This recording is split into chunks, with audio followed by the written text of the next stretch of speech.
You can't fly a Spitfire and forget about it. It stays with you forever. It stays with you forever.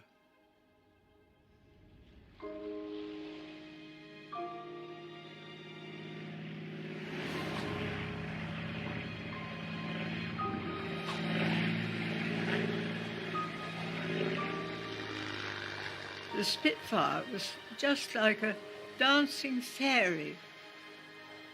It was gorgeous. I can't really explain it. It was absolutely wonderful.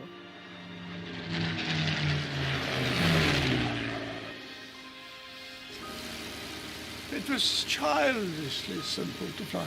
Before I could say no, I was up at 8,000 feet in an aircraft that was doing 400 miles an hour. I've never been at that speed, ever.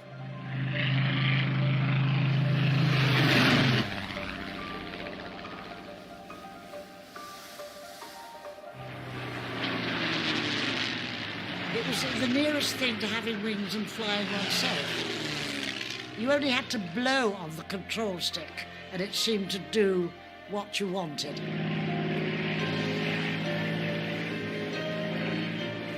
It's so beautiful. It is a work of art. But at the same time, you are aware that the purpose of this plane was to shoot and kill. It's a killing machine.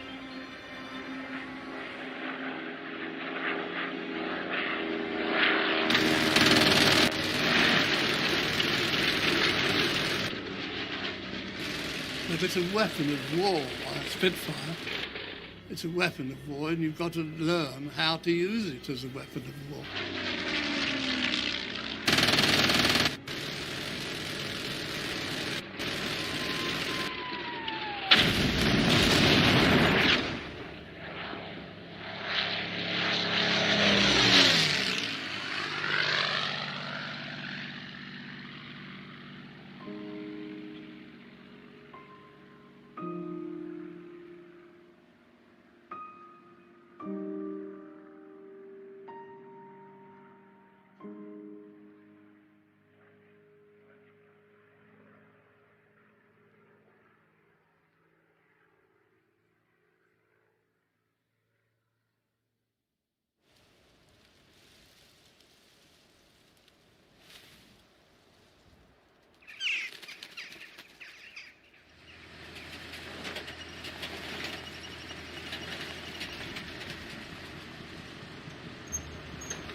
Gainsby is home to 3 squadrons of RAF jet fighters. On the shoulders of these men and women rests the air defense of Great Britain. But it is also home to the most revered fighter aircraft of all time, the Spitfire. And this was the last ever to see service.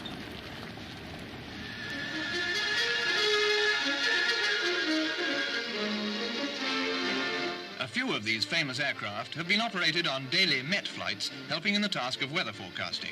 But now, 21 years after the prototype first flew, the last of the Spitfires are to be retired. Their day is done, though 3 Spits will be kept by the RAF for Battle of Britain flypasts, commemorating the battle they did so much to win.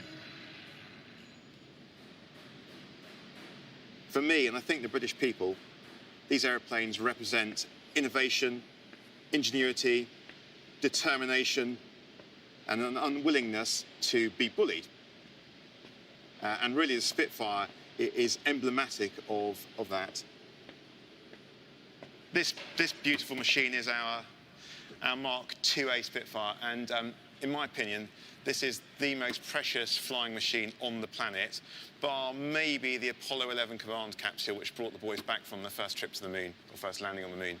And the reason I say that is, this is the only Spitfire in the world still flying today that actually fought in the Battle of Britain.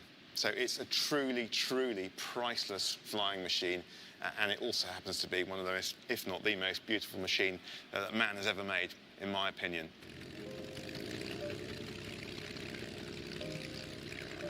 I think for most of the pilots on the flight, this one holds a particular place in their hearts because, of course, we grew up with the legend of the Battle of Britain. People who joined the Royal Air Force, it's part of our core ethos. So to then be able to sit in this machine or to even fly it is an incredible privilege. These are the planes that saved Britain and Europe in its darkest hour.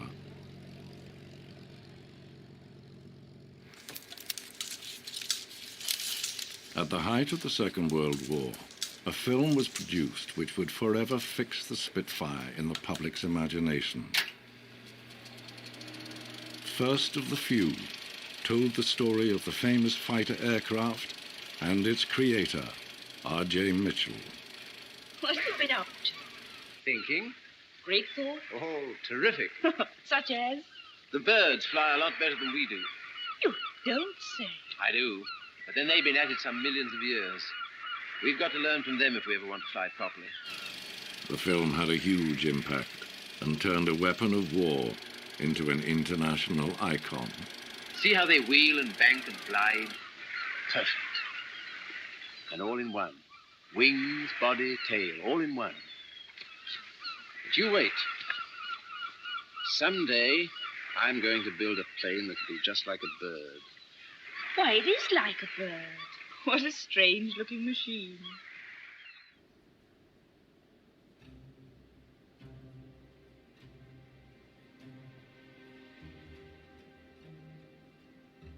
As a child, for me, running around this place was magical. If we were to come down at the weekend, my father would be doing some particular job on one of the aircraft, I was left to roam. It gave me a great sense of what these aircraft were about, even at an early age. So looking at what it means to aviation and what it means to the story of the Spitfire, this aircraft, the Supermarine S6, I think it's the most important aircraft we've got here. What gets me is it's so narrow. Even after all this time and knowing the aircraft for so long, it's so narrow. Well, you appreciate, of course, they went in sideways and then turned round, so they got their shoulders under the coaming here, head back on here, and a very thin cushion to sit on.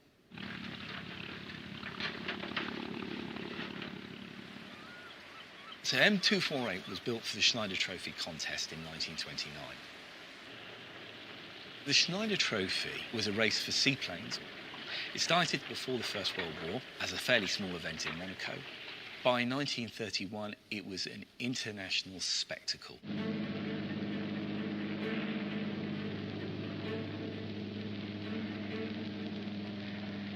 At the last race in 1931, 1 million people came down to the shores of the Solent to watch the race happen.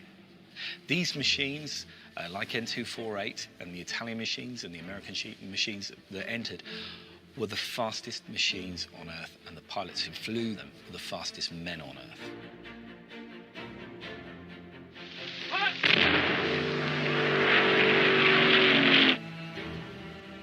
When this competition started, the speeds were around about 40 miles an hour. By the time it finished, they were 400 miles an hour.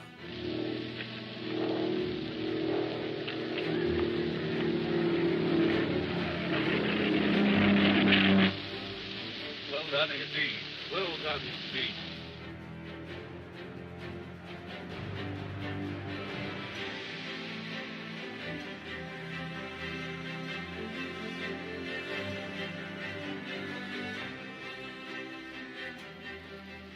Mr. R.J. Mitchell, Southampton, England, will talk to you on the design of Schneider Trophy seaplanes. In the design of a seaplane of this type, the one outstanding and all-important requirement is speed. Every feature has to be sacrificed to this demand. It is not good enough to follow conventional methods of design. It is essential to break new ground and to invent and evolve new methods and new ideas. There is the myth around Mitchell of being a genius who designed all these aircraft on his own with a little notebook and a pencil. In fact, there was an enormous design team at Supermarine. He had around him people who had superior knowledge on high-speed flight. And that was invaluable when they went back to the drawing board after the race in 1931 and started on the Spitfire.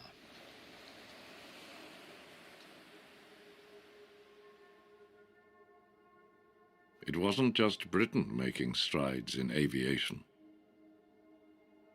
In Germany, a new and increasingly sinister political force was using aircraft to spread its influence. These new developments became a powerful symbol of Nazi ambition.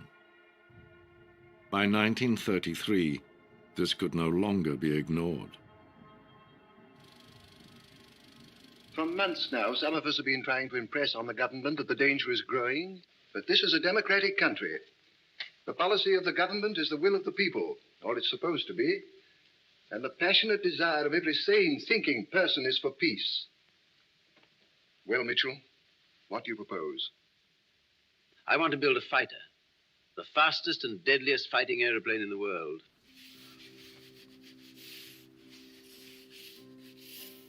It's got to do 400 miles an hour, turn on a sixpence, climb 10,000 feet in a few minutes, dive at 500 without the wings coming off, carry 8 machine guns.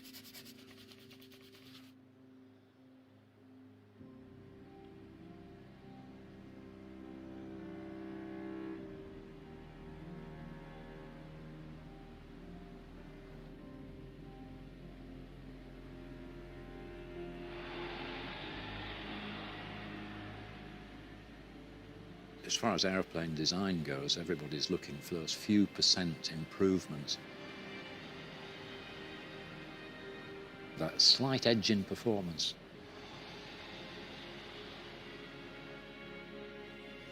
Aerodynamics, engines, structures, this type of thing. This is the old 24-foot wind tunnel at Farnborough.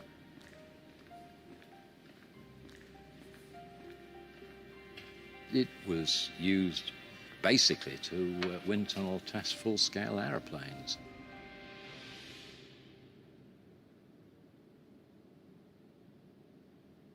Various countries, particularly Germany, were heading towards a war situation, were developing fast bombers, so fighters had to become faster as well. We were terribly behind. But there was this constant cross-fertilization between what the Germans were doing and what we were doing here at Farnborough. And this is the key to the whole story of the Spitfire's wing.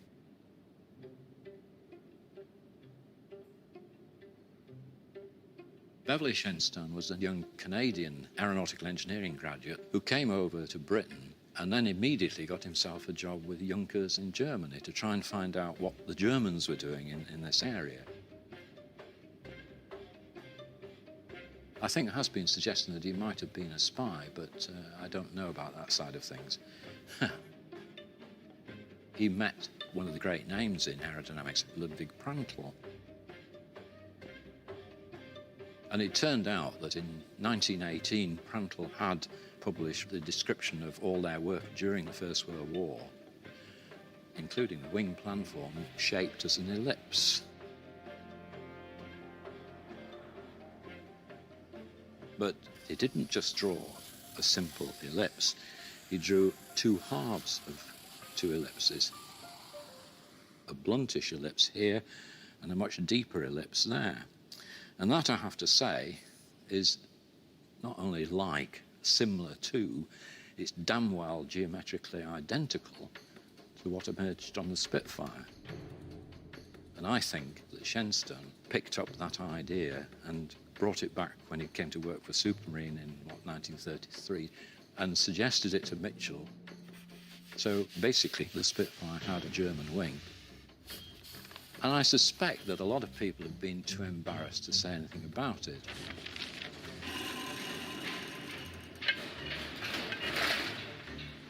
In the aircraft factories of Britain, our workmen are trained to build to the most severe standards of accuracy in the world. Every part has been tested and retested until human ingenuity can do no more.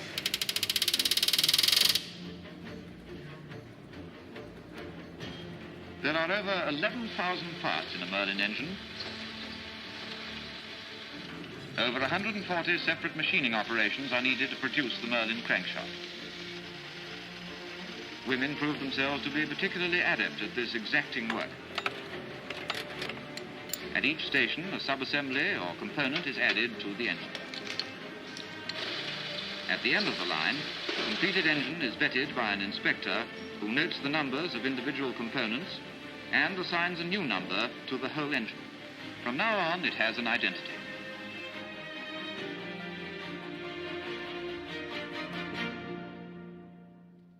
On March the 5th, 1936, the new fighter's prototype was ready for testing.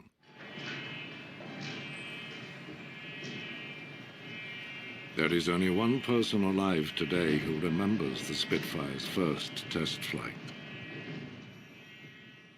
Well, I was 4.5. My father worked at Supermarine for R.J. Mitchell. So we grew up with the aeroplanes, and the Spitfire especially, because father was looking after the development of that. One day, he said to mother, do you want to come and see the first flight of our new aeroplane? So we got in the back of the car, and off we all went to Eastleigh.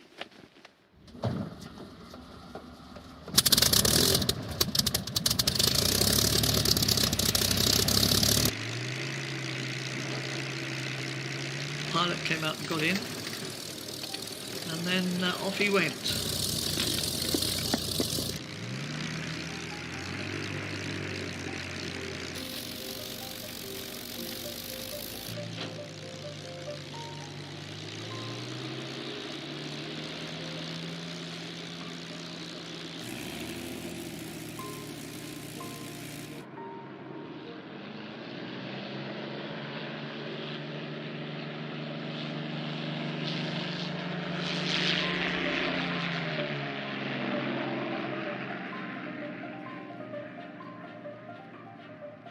This is the latest type of single-seater fighter, and as you can see, a monoplane.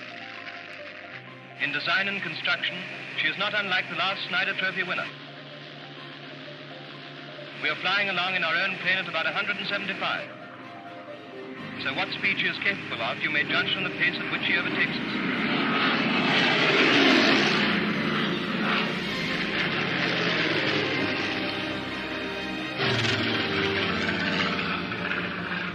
She's going to be a great asset to the RAF. It's pretty obvious.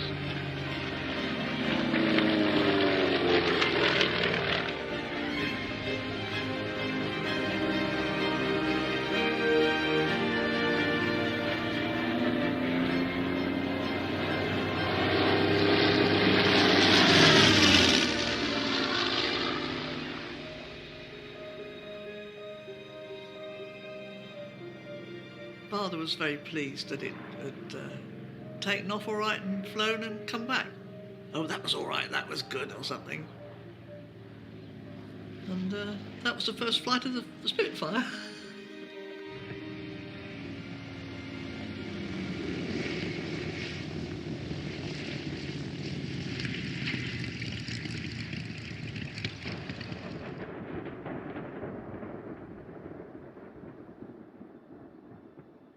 Just 2 days later, on March the 7th, 1936, Hitler's troops marched into the Rhineland.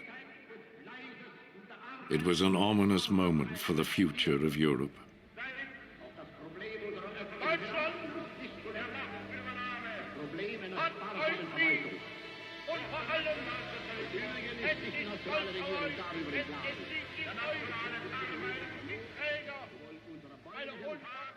We knew perfectly well it was coming.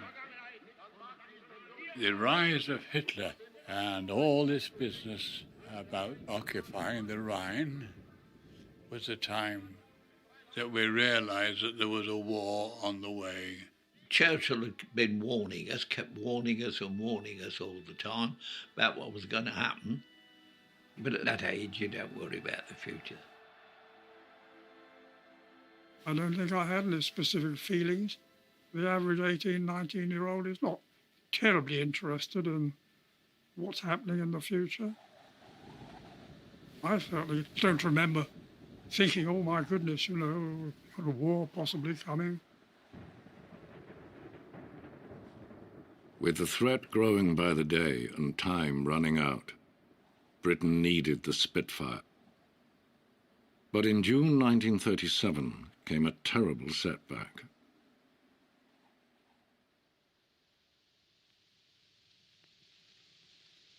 Well, I suppose you know something of the trouble, or you wouldn't have come to me. I had an idea of it, yes. I'm afraid you're a rather sick man, Mr. Mitchell. I had an idea of that, too.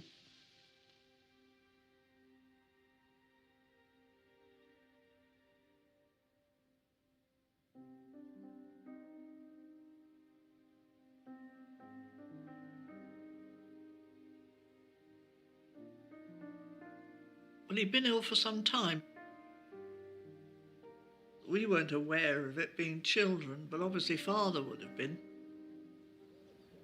Because we used to go to his house at weekends if there was something that, information that Father had that he had to discuss with him. And we just stopped doing that. And Father all dressed up in black one day and went off, and that was it.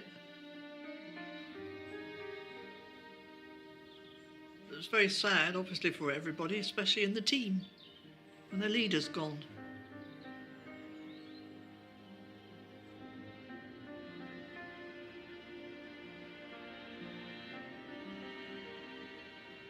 In its hour of greatest need, the country had lost its greatest aircraft designer at the age of 42. It was now a race against time to get the Spitfire finished. It would join Britain's other new fighter, the Hawker Hurricane. Both would prove vital in the coming conflict. A welcome sight is to be seen in the Vickers Works at Eastleigh, one of the factories where the production of Spitfires is rapidly going ahead. In the present state of Europe, it seems that the country couldn't possibly have too many of these fighters, which claim to be the fastest in the world. Their powerful engines are lined up ready for installation, and every operation of manufacture and assembly is carried out with that delicate precision for which British workmanship is famous. On completion, the machines are given a thorough tryout, and you'll no doubt be pleased to notice the rapidity of their climb and their handiness in the air.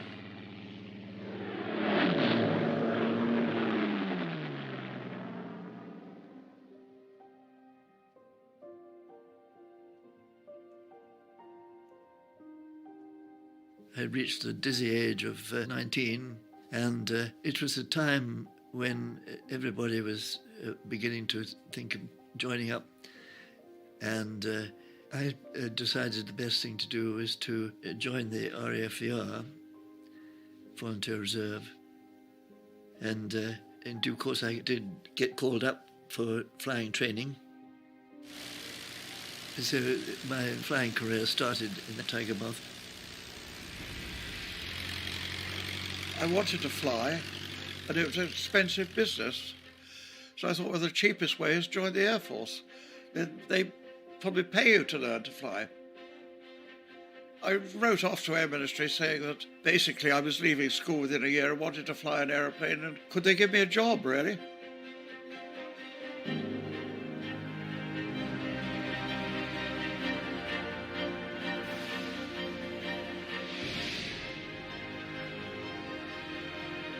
In August 1938, the Spitfire entered RAF service. It was not a moment too soon.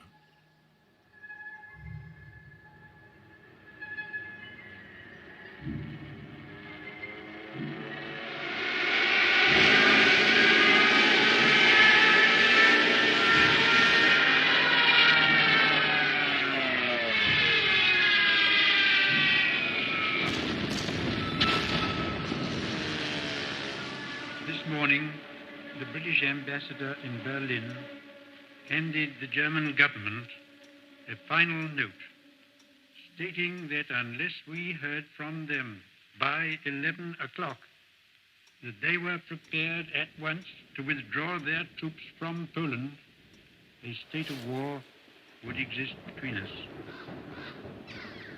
I have to tell you now that no such undertaking has been received, and that consequently this country is at war with Germany.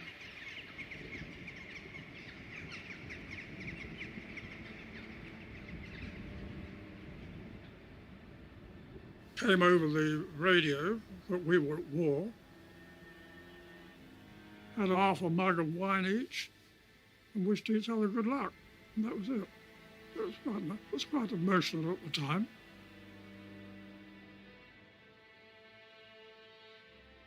We discussed it with each other, and well, it's the sort of thing I think anyone would find a bit emotional if you were suddenly told that the war had already been declared. You knew you were in it, because after all, that's what you were being trained for. It was exciting. We wanted the war to start. I wanted to be in it. I didn't want to be left behind. And don't forget, I was 18, 19. We were enthusiastic about everything in those days. What went through my mind was how long would it be before I got on a squadron? I went, first of all, I think it was just Biggin Hill. And the CO looked at me and said, "How many hours have you done on Hurricanes, Pickering?" I said, "I've never even seen one, sir." So he said, "Well, there's one out there. Go and have a look at it." Towards the end of my training, I think the war was getting a bit worrying to everybody, and I was taken out of practice camp, and I ended up in the Spitfire squadron. When I first saw the Spitfire, I thought, my gosh, this is quite something. The ground crew strapped me in, and it was all a bit intimidating, there's even the start-up.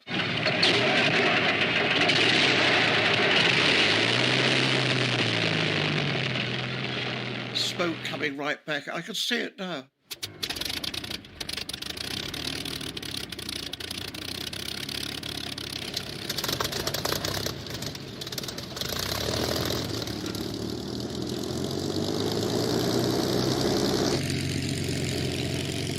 I remember taxiing out, being very careful.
In the spring of 1940, Hitler's attack in the West began.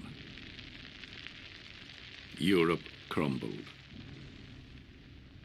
When France fell, the British Army retreated to Dunkirk, and by a miracle returned home. Now just one country remained in Hitler's sights.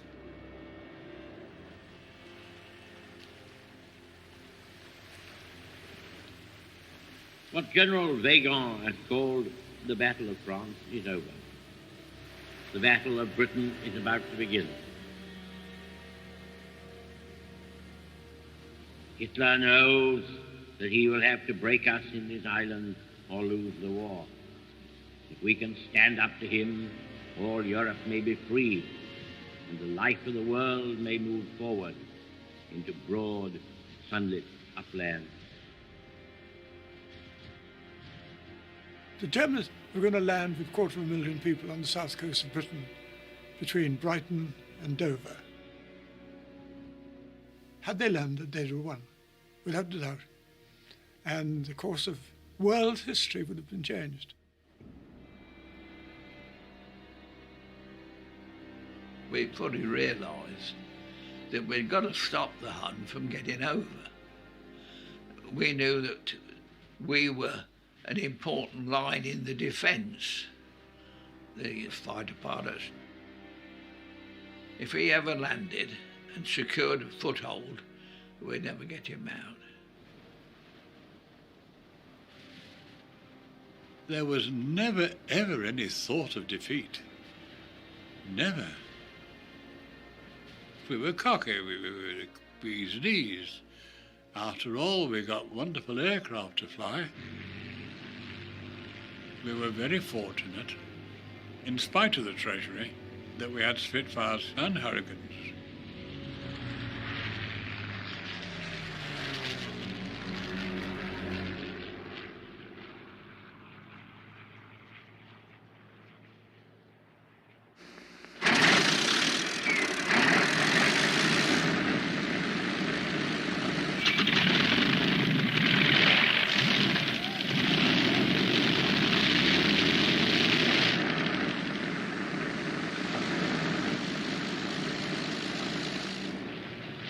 For a German invasion to succeed, Hitler needed to destroy the Royal Air Force and its airfields and secure mastery of the skies.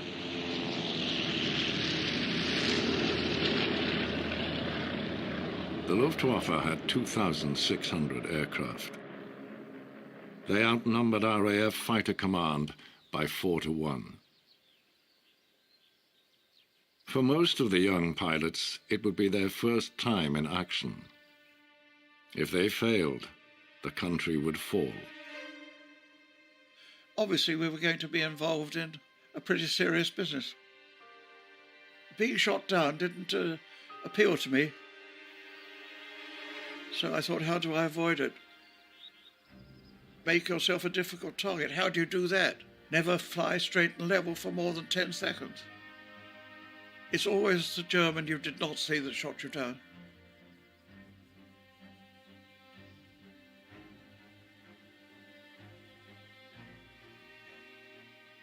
My thoughts never went to what the future might hold, or whether we were going to get through it, or what was going to happen.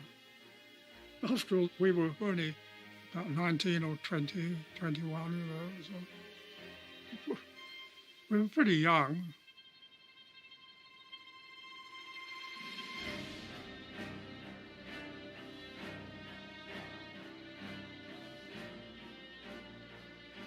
We were all pals together. The camaraderie was great. We knew we depended upon each other. We knew that we were sure of getting support wherever we were. I was sent to Uxbridge, which is 11 Group headquarters, into the operations room. I don't want to blow my own trumpet, but I was a good plotter. I shouldn't say that, but that was why I was always on the southeast corner, which was the busy corner.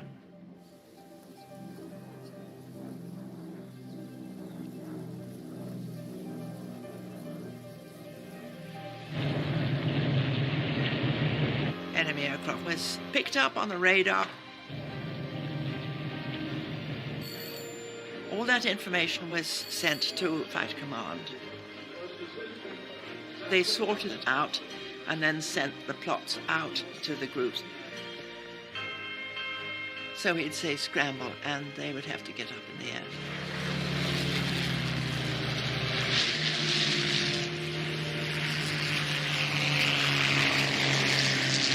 As the plots kept coming through, we would put the arrows on the table so that the controller could see what was going on.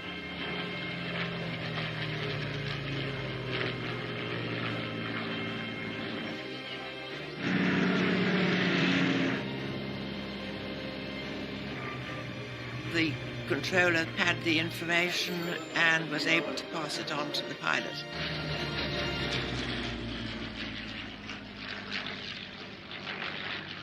And I remember climbing up, struggling for height, and looking up, and this one went out, one of 20 to 30 above my head. And there's this fascination of seeing the enemy close at hand. You see the black crosses and things on the aeroplanes, and you know that he's going to attack you in a moment or two. He had 15 seconds of ammunition, 300 rounds per gun. Our advice was to go in head-on attack and go straight through. Don't hang around, because their fighters would come and pick you off if they could. You went straight through them, fired your guns, closed your eyes and fired your guns. And then, provided you weren't hit by return fire, you were through the other side. In seconds. Oh, got away with that. Yeah.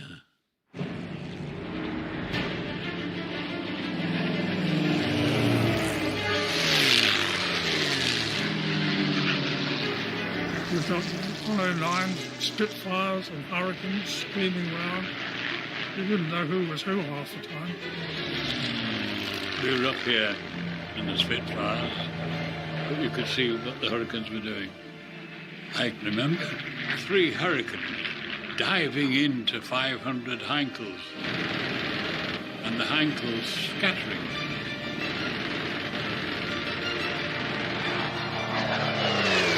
You see the enemy within feet of them, close enough to touch. I remember firing at an aircraft directly in front of me. 2 people bailed out so close that their parachute still undeveloped, and they came straight at me, and I thought they were going to hit me.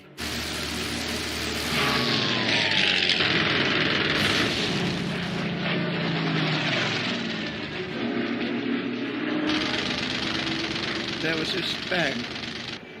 I suddenly realised there was a 109 right behind me. He had his goggles down, and I could see his head. Oh yeah, he was close. He was real close. And I looked up, and I could see him looking at me. You learnt the hard way.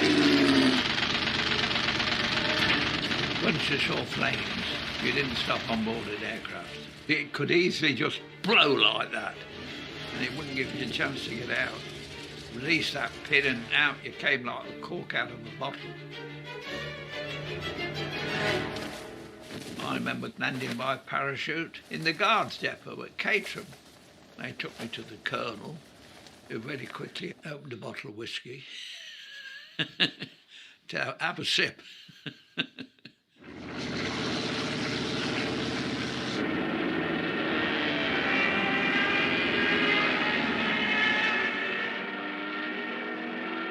I saw these stupers.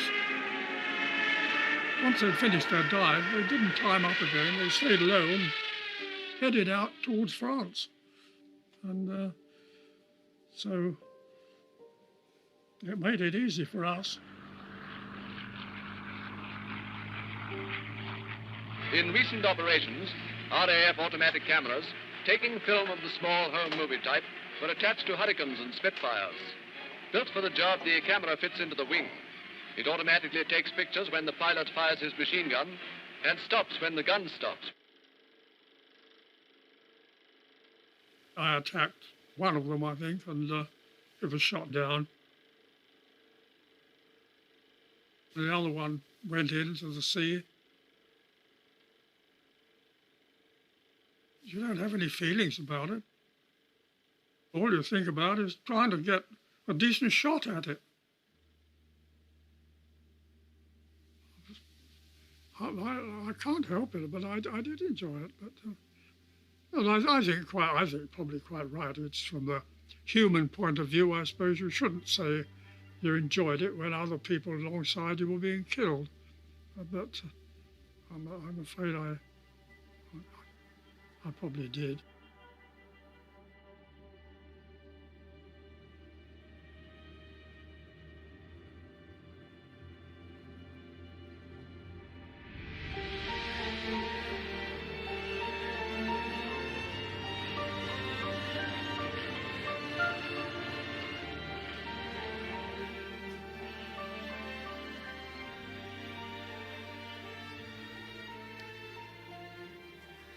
It's extraordinarily difficult to put an easy story on it. It really is.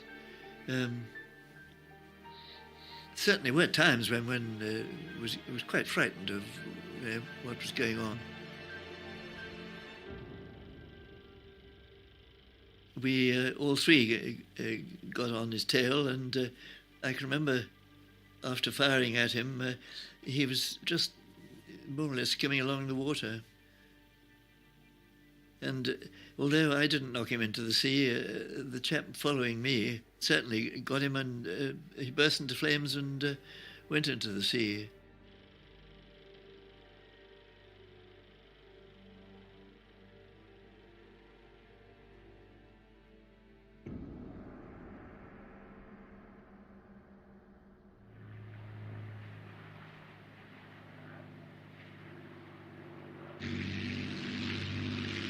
We were told there were 109s over Broadstairs, and I happened to look down and I saw these two chaps right on the water going out from the coast.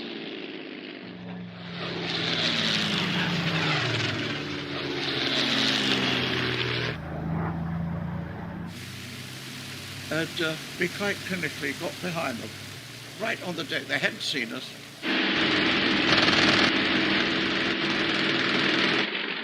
We shot them both down.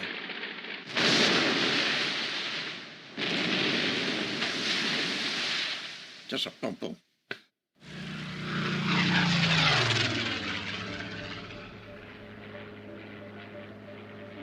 You've got to remember, we're talking about total war.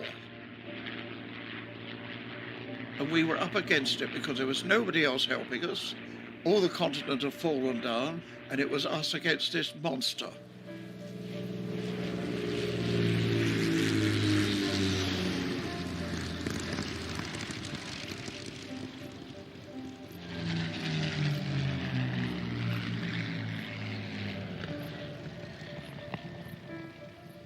By the end of August 1940, the Luftwaffe's daily assaults on the airfields were stretching RAF resources to the limit. Pilots and ground crews were exhausted. You never thought you were going to be killed. And it's only in retrospect, when you're lying in bed at night and the bed alongside you is suddenly empty.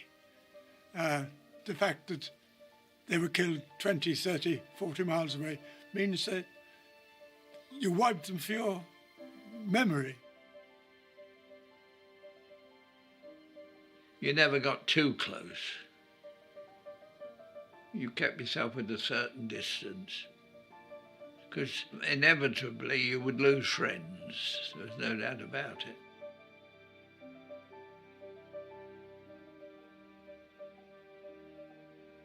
The damage that was being done to the country was very worrying. I think one was conscious of that. I think in many ways it made one even more determined to stop the German invasion. On September the 7th, the Luftwaffe changed tactics. Hitler's new target was London, not the airfields. The Blitz would bring misery to Londoners. but it bought valuable time for the RAF. At last, the pilots could rest.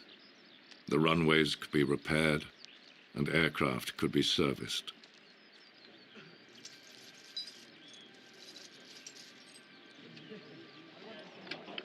But the day of reckoning was approaching.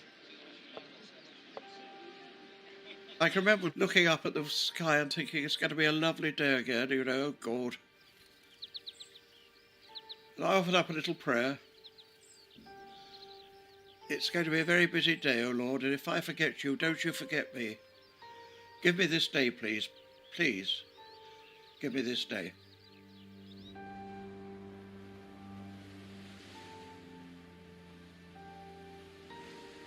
According to the German plans, if things were going right for them, they would invade on the 15th of September. Der Tag, this was the day they were going to invade.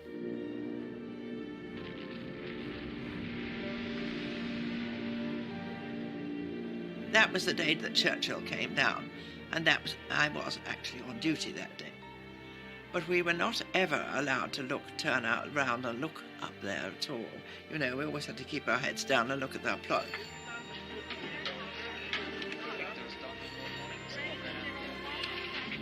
In the plotting room, Churchill watched the enemy attacks building. He asked if Fighter Command had any reserves. The answer was none. 2,000 people were in action over Kent and Sussex.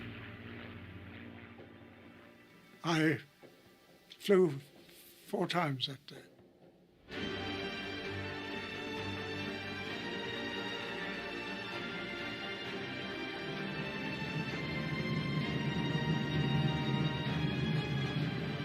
We were in a vast panorama of blue sky with the green contrasting fields of England below. And it was that helped you. I can hear him to this day, the controller coming up and saying, 150 plus approaching Dungeness. And Brian said, tally ho, I can see them. But I looked ahead and there was this great big cloud of gnats on a summer evening. 109's above Heinkel's, and I thought, oh gosh, you know, where do we start on this lot?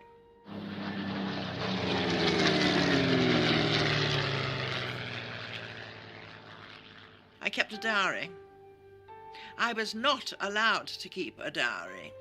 I mean, it was a court-martial offence to keep a diary. We had an absolutely frantic watch. We were almost driven potty. We were so busy. There were air raids all over the country. We hardly had any relief at all. Did our best to sleep, but in any case it was rather fitful.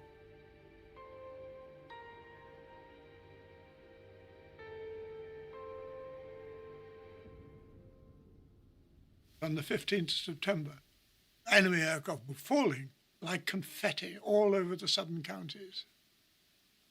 We were cock-a-hoop.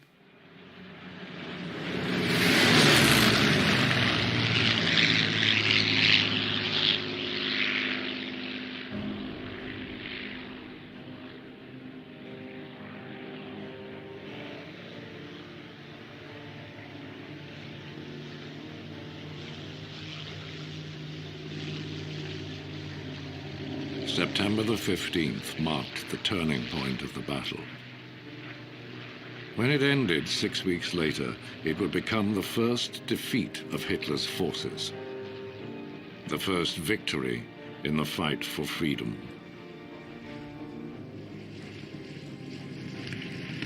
I think we realised that we were there, we got a job to do, and we had to do it. And we did it to the best of our ability.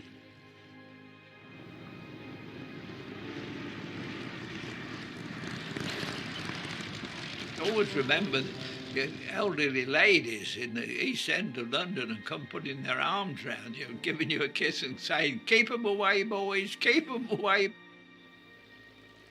It meant a lot to us, really, that.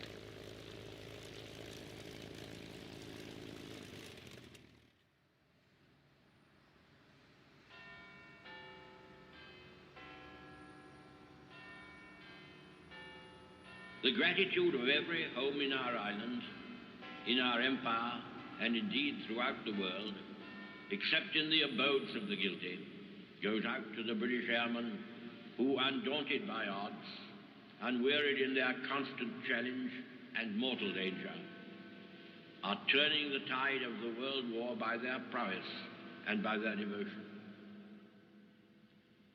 Never in the field of human conflict was so much owed by so many to so few.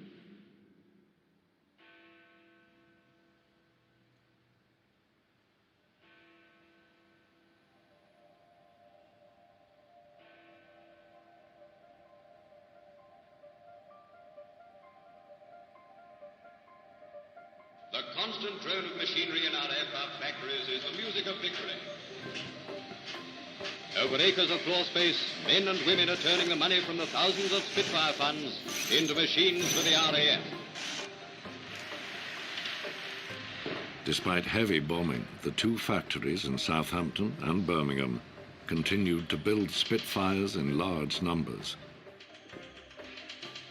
Women now played a key role in their manufacture and, as the Spitfire evolved, in their design. Women were also recruited to fly them from the factories to the airfields. These women are in the news at home because they've undertaken a somewhat unusual war job. All these women of the Air Transport Auxiliary are most experienced pilots, each with a record of about 1,000 flying hours to her credit. In 1941, I joined the Air Transport Auxiliary as a pilot. By carrying out this duty, they are relieving the pressure of work that would otherwise fall to RAF pilots. Oh, that was great. I was with 16 other girls that had already joined. So that was wonderful.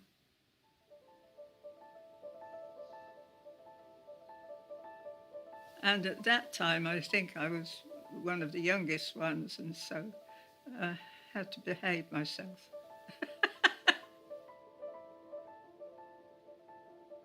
We were all very young. We weren't in the services, so we didn't have to have our hair cut. And we did look very glamorous with our gold wings and gold badges of rank on the shoulder. Whenever you went into an RAF mess, you know, they were always anxious to talk to you. It was a very glamorous life, and it was very difficult not to be spoiled, I guess. Well, I did have lots of boyfriends. It takes me back about 50 years, doesn't it? But to keep the Royal Air Force on the offensive, hundreds of aircraft must be flown each day between the factories, the maintenance depots, and the aerodromes. I saw these Spitfires. I hadn't seen a Spitfire before. I'm sure my heart was beating hundreds to the dozen. When you actually told you're going to fly in the Spitfire, I suppose it's almost breathtaking. It's partly nervousness, will I do it properly, and partly elation that you have finally made it. I got in the aircraft and the chappie said, "How many of these have you flown, miss?" And I said, "I haven't flown one at all yet. This is the first one." And he promptly went and fell off the aeroplane.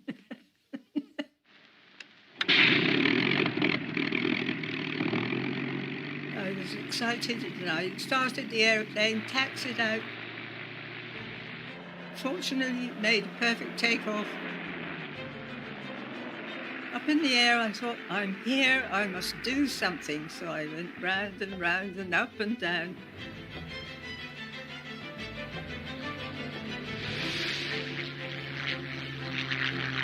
It was so delightful.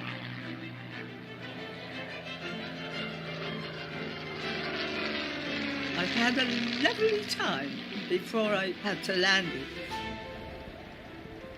I thought, oh my goodness. A test pilot once said that she was a lady in the air, but a bitch on the ground.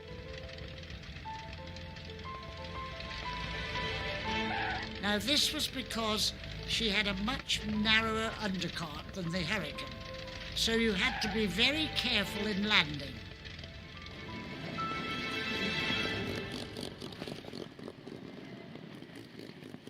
It was quite often very dangerous. We had no radio at any time, no aids whatsoever. In between this, there was the hazards of the bad weather and the balloons which would pop up. And people did get killed.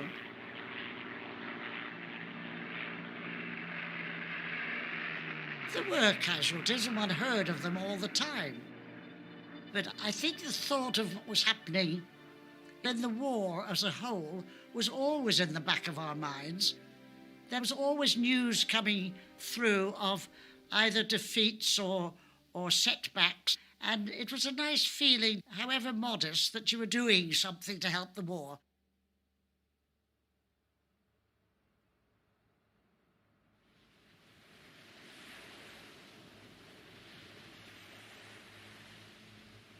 In 1941, with Britain beyond his reach, Hitler turned his attention to North Africa. The prize was control of the Mediterranean and the Arabian oil fields. As battle raged in the desert, his supply lines were under constant attack by British aircraft based on Malta. The tiny island was subjected to a massive bombing campaign.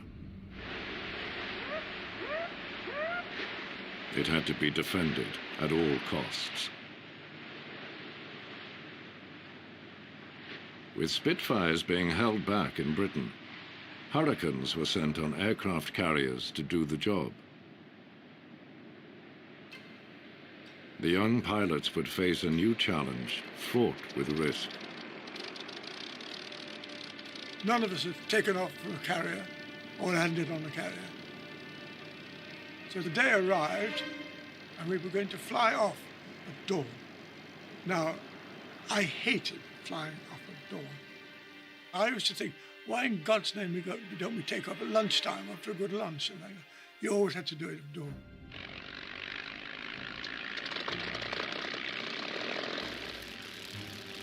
So there I was, one of 23 aircraft, lined up, waiting to take off.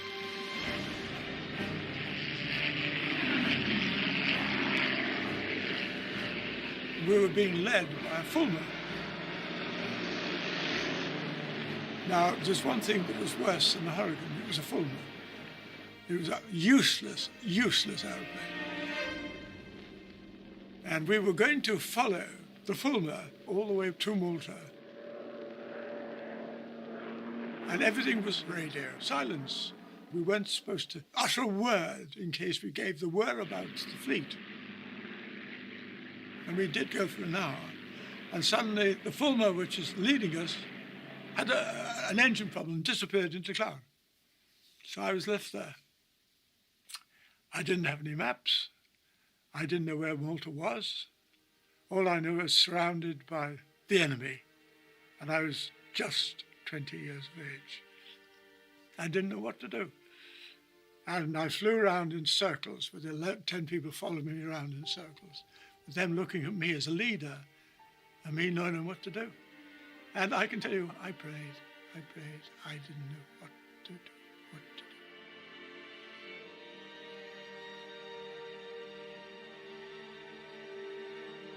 And God answered.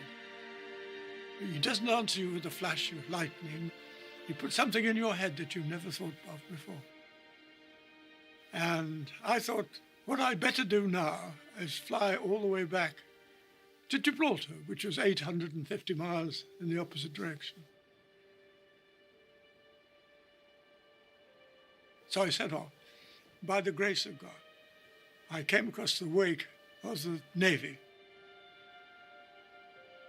and found the Ark Royal and all the fleet, 25 ships. And I thought, what are they going to do with me? They're going to shoot at me and they think I'm the enemy. How do I let them know that I'm a friend?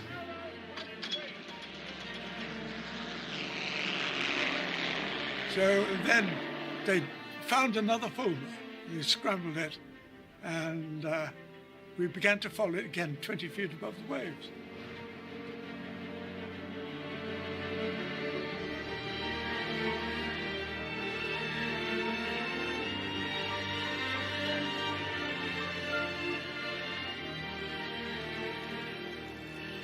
We'd been in the air several hours. We had no fuel. No fuel at all.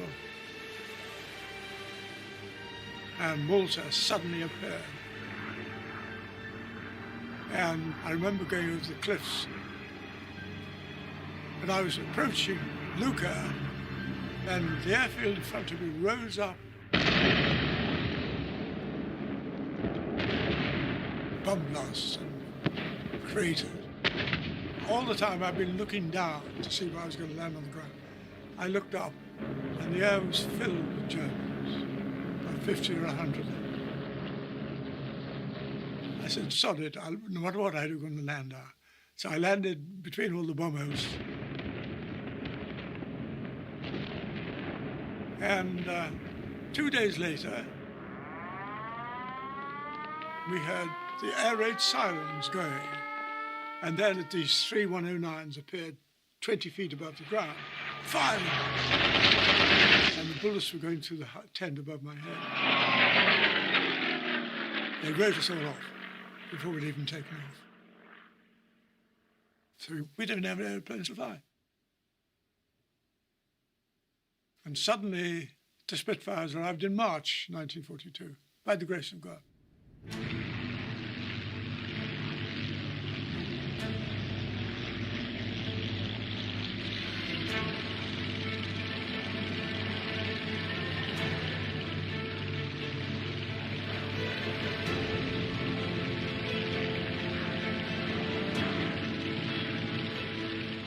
With the fate of Malta in the balance, the arrival of the Spitfires came just in time.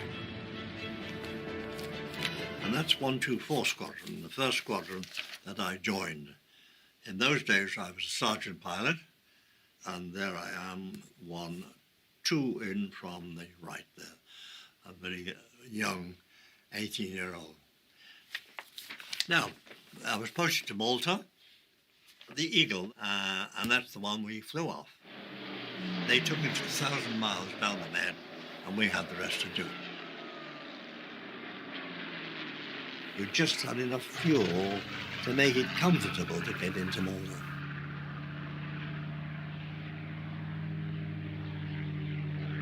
It was just a matter of getting in as well as you could, missing the potholes, and getting to a pen.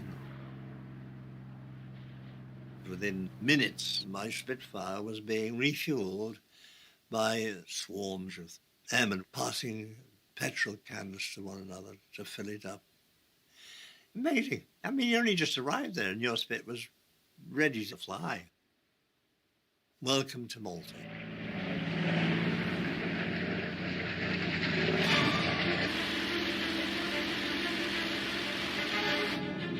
Our job was to get the bombers, not the fighters.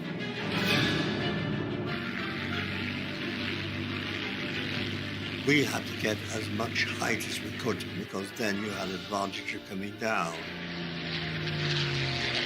We didn't aim to get into a dogfight with Messerschmitts, because we were too short of the Spitfires to lose one.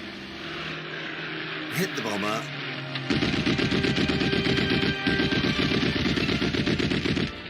Made sure that he clobbered him, and then spiral down to the sea and try and escape.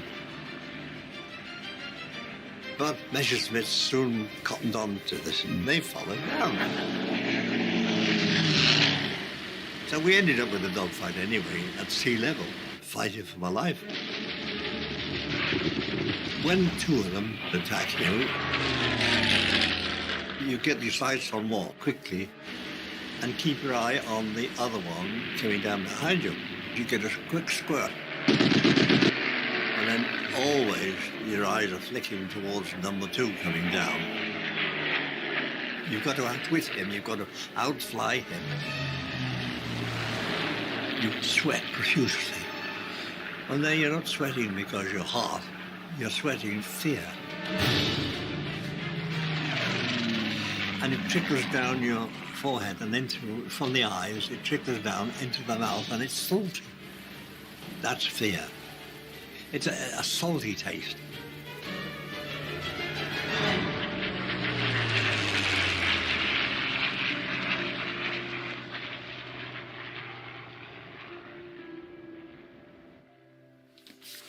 You always put these swastikas in. That was the first one in Malta that I got. And that was the 3 in one fight, yeah. I think a 6 of us claimed that one. It shows you the actual Young's 88 on there, because the poor old pilot was there. You become an ace when you've shot 5 or more aircraft down. And funny enough, it's rather strange that, but I am the last surviving ace from Malta living today, the last one. Isn't it amazing?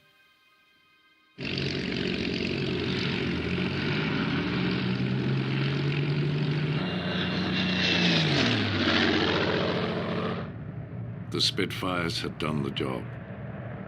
By November 1942, the island was safe.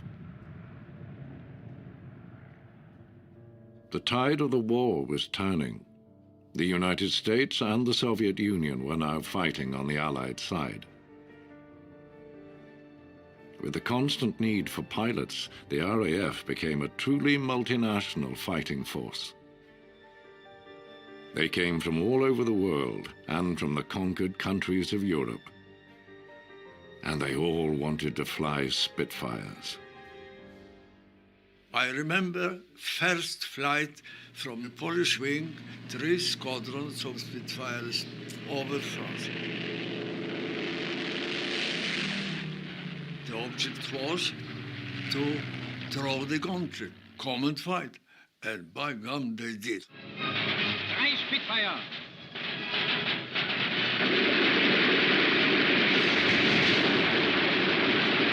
Der erste ist schwer angeschlagen. A lot of blood was spilled over France, ours and theirs. It was hard fight all the time. We had Spitfire 5s, and suddenly a new enemy aircraft arrived on scene called the Focke-Wulf 190, and it made rings round us. They would come up above, they'd just dive straight down, pick somebody off, and we lost several pilots. So that wasn't a very happy time.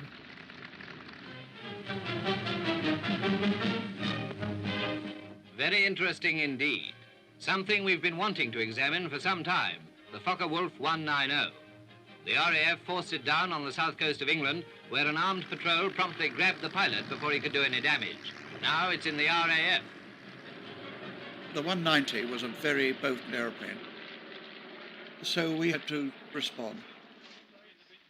The Spitfire loaned itself to development, and almost overnight, Rolls-Royce took the engine out, stuck a great big blower on the back of it, and it was a difference in performance. Incredible.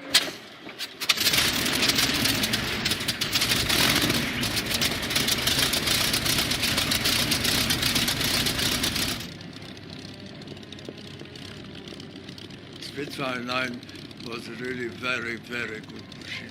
Because a lot of power, that's what was needed.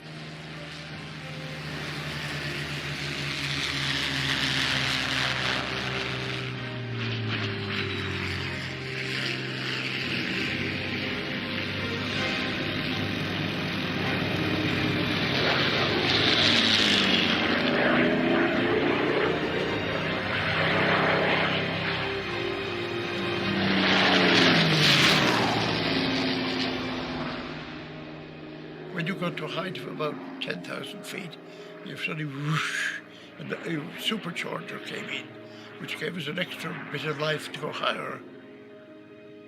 And after that, the FW-190s, they were no fear for us. Anytime we met them, we got the better of it.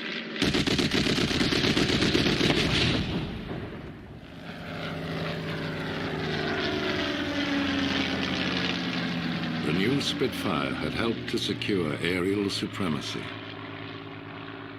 The liberation of Europe could now begin.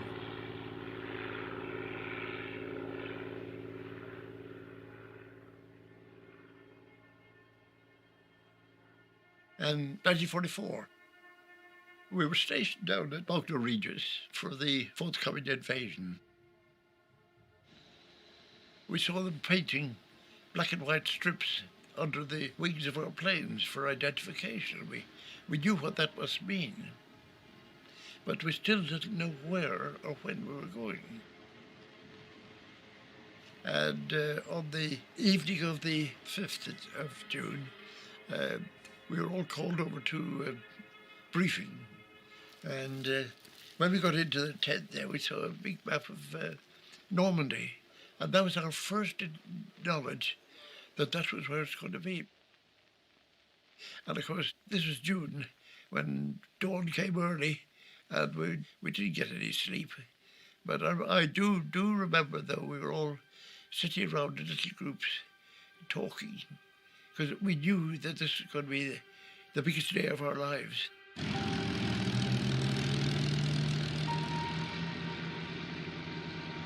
"4 years ago, Europe was Hitler's. The lights of freedom went out.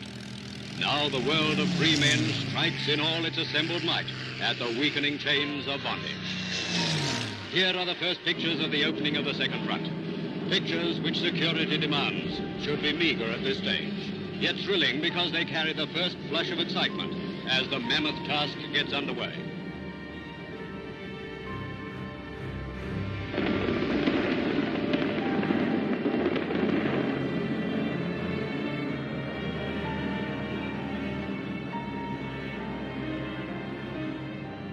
We could see the landing craft running up on the beaches, and it must have been absolute hell, you know.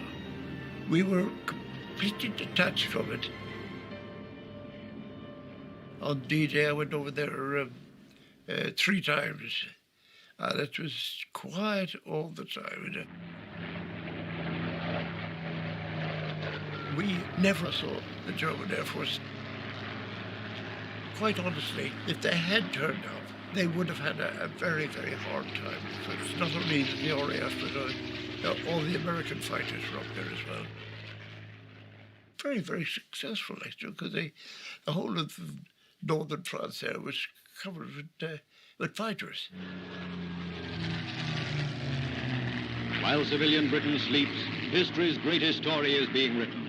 Between midnight and breakfast, the D-Day plan is launched. And when the news breaks, the people at home rush to buy it. Eagerly, they absorb every line of the rationed information as it comes to hand. The news is good, far better than they dared to hope. Bridgeheads are won. We penetrate inland. Airstrips are under construction, and best of all, casualties amazingly light.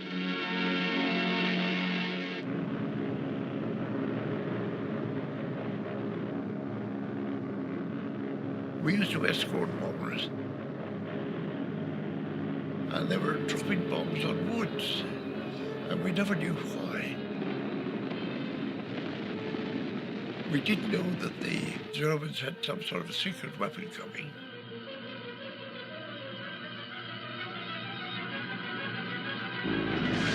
Das ist V1 im Einsatz. Doodlebugs. They were pretty fast. They were over 400 miles an hour they traveled. I chased one once across the channel, but it was too fast for me. The jet-propelled V-1 was taking warfare in a new and frightening direction.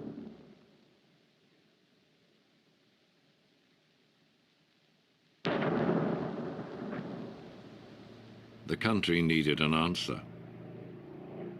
And once again, it was the Spitfire. Mark 14. She's slightly larger and even faster than her predecessors and was designed to meet the constant demand for more speed. The wings are clipped to give better maneuverability at low altitudes.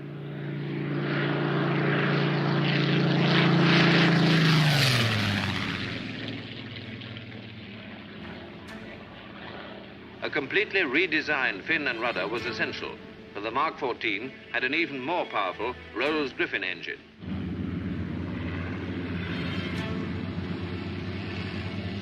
To accommodate this new engine, the nose was lengthened again, and a bigger spinner was needed.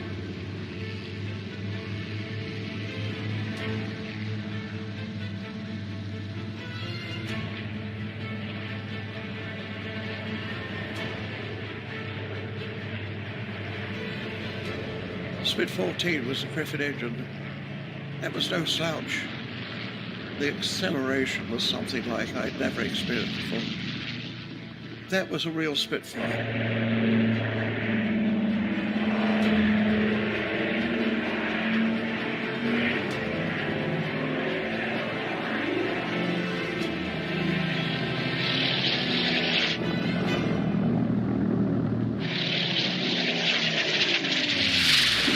Spitfire pilot gets in a successful burst.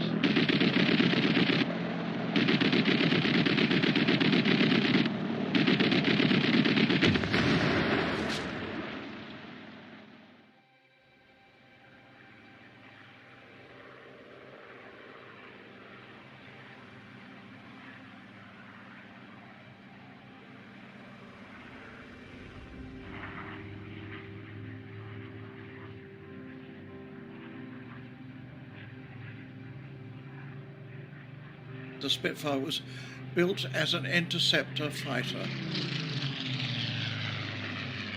Get up there, have a go, come down, refuel, that sort of thing.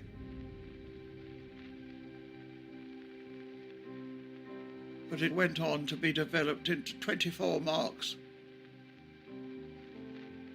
with a speed over the initial one of over 100 miles an hour, carrying twice or three times the weapon load. It was a design which was brilliant. By the end of the war, 1945, I flew pretty well all of them, all 24 Marks. We used to appeal to Supermarine. We said, for God's sake, try and design something else.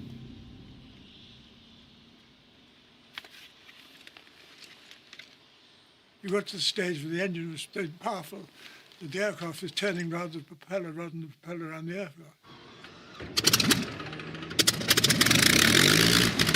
You could have two-bladed propeller, three-bladed, four-bladed, five-bladed, six-bladed propeller. It had outlived its life.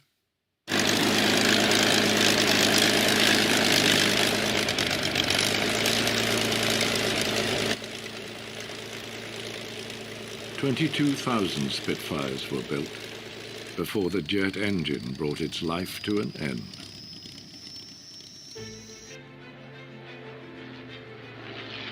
But 75 years after the end of the war, over 50 of these planes still fly, and more are being returned to the air every year.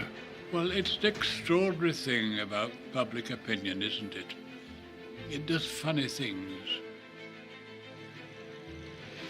I mean, the Spitfire did fly all the way through the war, and a lot of people like to see them nowadays. They're so precious. It brings back all sorts of memories, all sorts.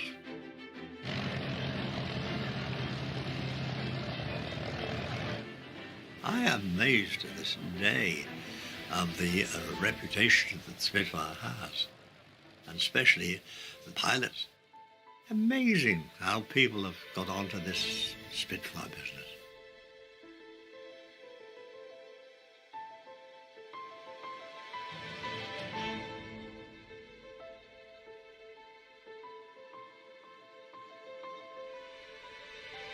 The fact that people revel in the Spitfire and the iconic feel it has, I can't really explain it.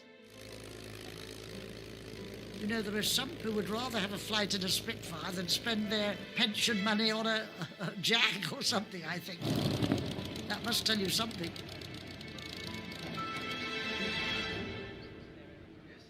But the aura surrounding the Spitfire is more a post-war phenomenon than a wartime thing.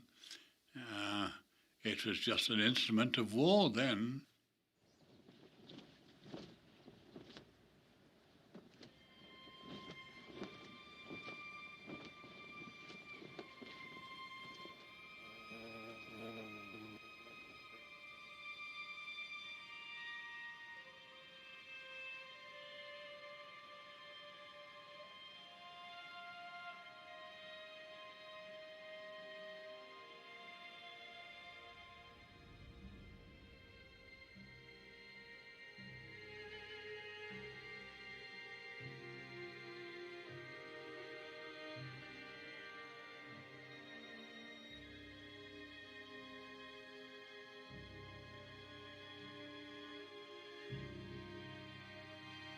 I don't know why human nature is such that we have to fight each other and destroy each other.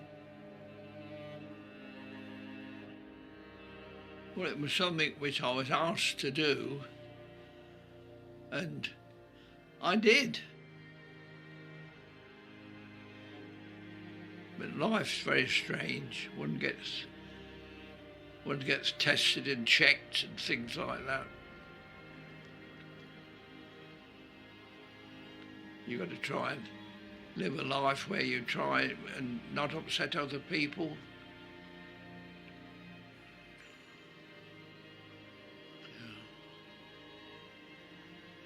I don't know whether it's a good thing or a bad thing, but I don't know whether we should forget it. But we've got to always remember those who didn't come back. You've always got to remember them.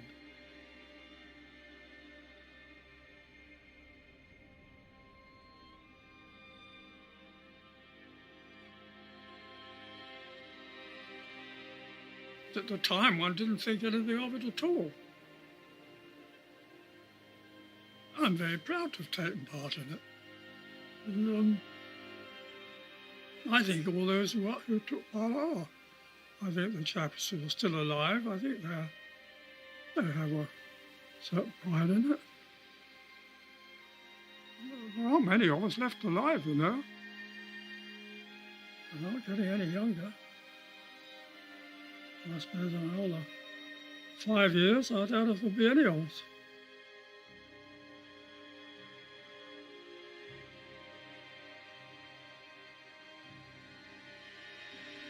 It never goes away.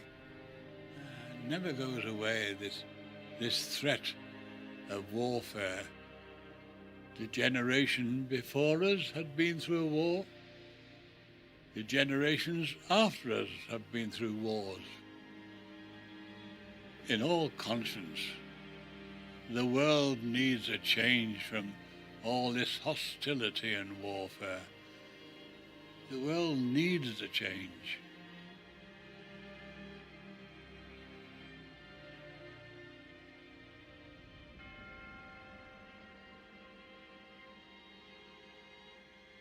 It's not about medals. It's not about who shot down what. It's not about the thank yous. But it is nice to be remembered because being remembered covers everybody who served, flew and fought in the war.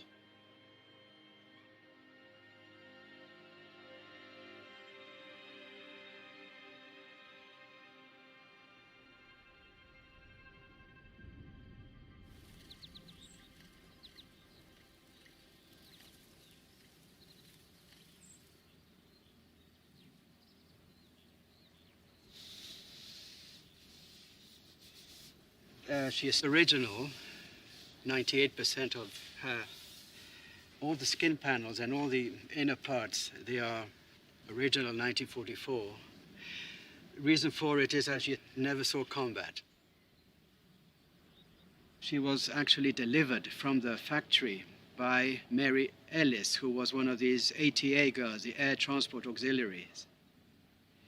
Mary Ellis was a slip of a girl, but I know that she flew 1,000 aircraft during the war, of which 400 were Spitfires. And for some reason, she decided on a whim to sign her name on this aeroplane in 1944, which was then Mary Wilkins. And you can still see the signature, very faded, Mary Wilkins, ATA, for Air Transport Auxiliary. But the most wonderful thing is that she is still alive, and she's going to be 100 in 2 or 3 months' time.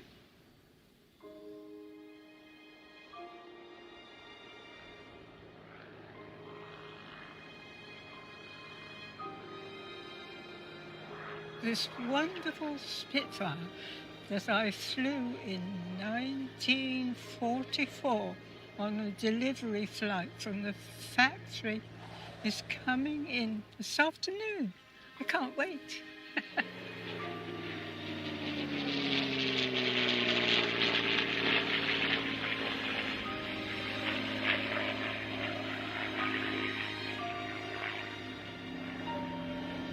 Here he is.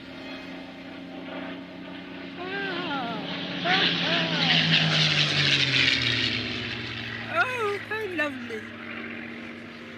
Oh, super.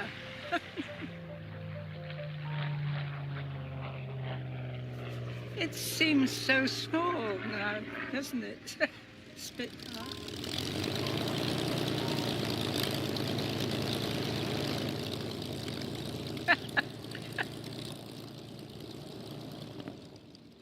Fantastic.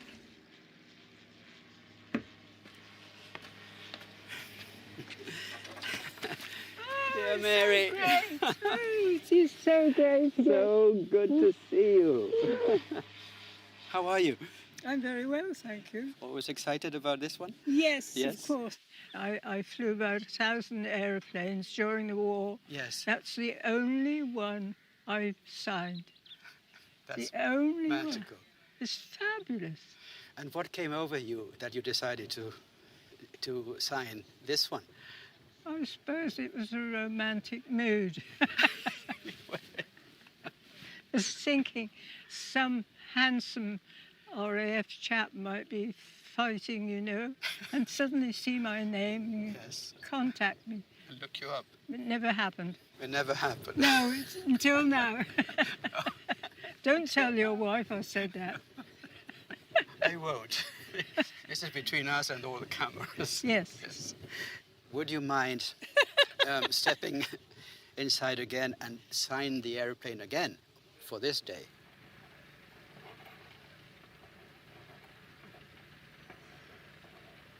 Is that all right? That's right.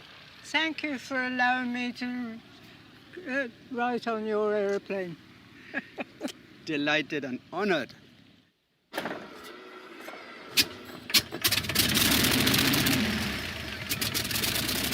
When I was a child, I read about Spitfires and the Battle of Britain. This aeroplane stands for so much. Grace and gallantry.